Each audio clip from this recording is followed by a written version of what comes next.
बदनसीब बेटी की किस्मत। राजपुर गांव में मीरा नाम की एक लड़की रहती थी। गांव वाले उसे बदनसीब बेटी कहते थे क्योंकि उसके जन्म लेते ही उसकी मां गुजर गई थी। पिता रामलाल उसे बहुत चाहते थे, पर गांव के लोग कहते, जिसके कदम आते ही मां चली गई, उसका भाग्य कैसा होगा। मीरा ये सब सुनकर चुप हो जाती, पर उसके दिल में हमेशा एक दर्द रहता। वह पढ़ने में तेज थी, मेहनती थी, पर ताने उसकी किस्मत का पीछा नहीं छोड़ते थे। रामलाल दिन रात मेहनत करते ताकि मीरा पढ़ सके। गांव वाले इसे भी ताने बनाते, बेटी पढ़ाकर क्या करेगा, शादी में ही देना है। लेकिन रामलाल कहते, मेरी मीरा की किस्मत मैं बदल कर रहूंगा। मीरा का सपना था डॉक्टर बनना। वह कहती, अगर मेरी मां होती तो मुझे शायद बदनसीब न कहा जाता, पर मैं किसी और की किस्मत न टूटने दूंगी। वह स्कूल में हमेशा पहले आती। उसके शिक्षक उसकी लगन देखकर उसकी मदद करते। एक दिन सब बदल गया। एक रात रामलाल काम से लौटते हुए बीमार पड़ गए। गांव वाले फिर बोलने लगे, देखा, बदकिस्मती तो इसके साथ ही आती है। मीरा का दिल टूट गया, पर उसने हार नहीं मानी। उसने पिता का इलाज अपने हाथों से किया और पढ़ाई भी नहीं छोड़ी। पास के शहर में मेडिकल कॉलेज की परीक्षा हुई। मीरा ने पिता से कहा, अगर मैं चुन ली गई तो सबको साबित कर दूंगी कि बेटी बदनसीब नहीं होती। किस्मत का दरवाजा खुला, नतीजे आए। मीरा पूरे जिले में टॉप कर गई। सरकार ने उसकी फीस माफ कर दी। गांव वाले हैरान थे। वही लोग जो उसे बदनसीब कहते थे अब बोल रहे थे, देखो रामलाल, तेरी बेटी ने तो पूरा नाम रोशन कर दिया। रामलाल की आंखें भर आई। मैंने कहा था ना, मेरी मीरा की किस्मत कोई नहीं रोक सकता। सालों बाद मीरा डॉक्टर बनकर गांव लौटी। उसने एक छोटा सा अस्पताल खोला जहां गरीबों का मुफ्त इलाज होता था।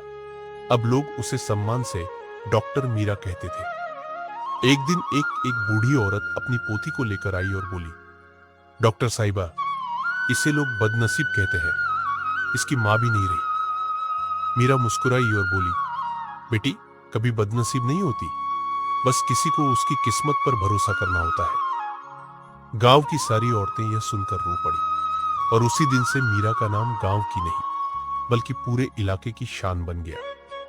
डॉक्टर मीरा का अस्पताल अब पूरे इलाके में मशहूर होने लगा था। वह हर मरीज का इलाज ऐसे करती जैसे अपना ही परिवार हो। लोगों के दुख देखकर उसके अंदर एक नया संकल्प पैदा होने लगा। मैं उस दर्द को मिटाऊंगी जिसे मैंने बचपन से झेला है। अस्पताल बढ़ रहा था, पर साधन कम थे। कई बार दवाइयां खत्म हो जाती, कई बार बिजली चली जाती। गांव वाले मदद करना चाहते थे, पर आर्थिक तौर पर सक्षम नहीं थे। एक दिन शहर का एक बड़ा अधिकारी निरीक्षण करने आया। उसने कहा, आपके अस्पताल को चलाने के लिए लाइसेंस बढ़ाना पड़ेगा। इसके लिए लाखों रुपए की जरूरत पड़ेगी। मीरा का दिल बैठ गया। उसके पास इतने पैसे नहीं थे। गांव वाले उदास हो गए। क्या फिर से हमारी किस्मत हमसे छिन जाएगी? पर मीरा ने हार नहीं मानी। किस्मत को बार बार परखना पड़े तो भी परखो, मगर टूटना मत, उसने खुद से कहा। मीरा शहर गई।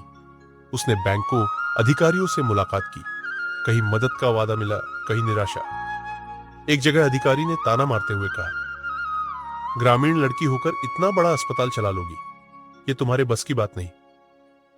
उसके ये शब्द मीरा को बचपन के तानों की तरह छुप गए, लेकिन उसने दृढ़ आवाज में कहा, बस मेरा था या नहीं, यह किस्मत नहीं, कोशिश तय करेगी। एक शाम मीरा बस स्टैंड पर बैठी थी, थकी हुई, निराश। तभी एक बुजुर्ग इंसान उसके पास आया। वह वही था जिसे बचपन में मीरा ने स्कूल में घटना के दौरान सामान्य चिकित्सा देकर बचाया था। हालांकि वह उसे पहचान नहीं पा रही थी। उसने कहा, बिटिया, तुम थकी लगती हो, क्या परेशानी है? बुजुर्ग मुस्कुराया, मैं एक ट्रस्ट चलाता हूं। तुम जैसे समर्पित डॉक्टर रोज नहीं मिलते। मैं तुम्हारी मदद करूंगा। उसने उसी दिन मीरा के अस्पताल के लिए फंड स्वीकृत कर दिया। मीरा की आंखों से खुशी के आंसू झर पड़े। उसे महसूस हुआ, जब दिल साफ होता है, किस्मत देर से सही पर साथ जरूर देती है। अस्पताल का नया रूप कुछ महीनों बाद मीरा का अस्पताल एक छोटे हॉस्पिटल से बढ़कर पूरे जिले का सबसे अच्छा ग्रामीण स्वास्थ्य केंद्र बन गया। नई मशीनें, बेहतर कमरे, औरतों के लिए अलग विंग, मीरा ने हर चीज में दिल लगाया। गांव की लड़कियां डॉक्टर मीरा को अपना आदर्श मानने लगी। पुराना जख्म भरता है, एक दिन वही अधिकारी जिसने मीरा को अपमानित किया था, बीमार होकर अस्पताल लाया गया। उसे आईसीयू में भर्ती करना पड़ा। बचते ही उसने शर्म से सिर झुका लिया। मैंने तुम्हें कम आंका था, तुमने तो कमाल कर दिया, मीरा ने मुस्कुरा कर कहा। इंसान की कीमत उसके सपनों से होती है, उसके गांव या हालात से नहीं। अब रामलाल बूढ़े हो चुके थे। वे अस्पताल में बैठकर मरीजों को दुआएं देते। हर कोई कहता, रामलाल जी, आपकी बेटी ने तो चमत्कार कर दिया। रामलाल की आंखें गर्व से चमक उठती। मैंने कहा था, मेरी बेटी बदनसीब नहीं, दुनिया की सबसे खुशकिस्मत है। कहानी का मोड़ एक नई बेटी। एक रात अस्पताल में एक नवजात बच्ची लाई गई, जिसे उसके परिवार ने छोड़ दिया था।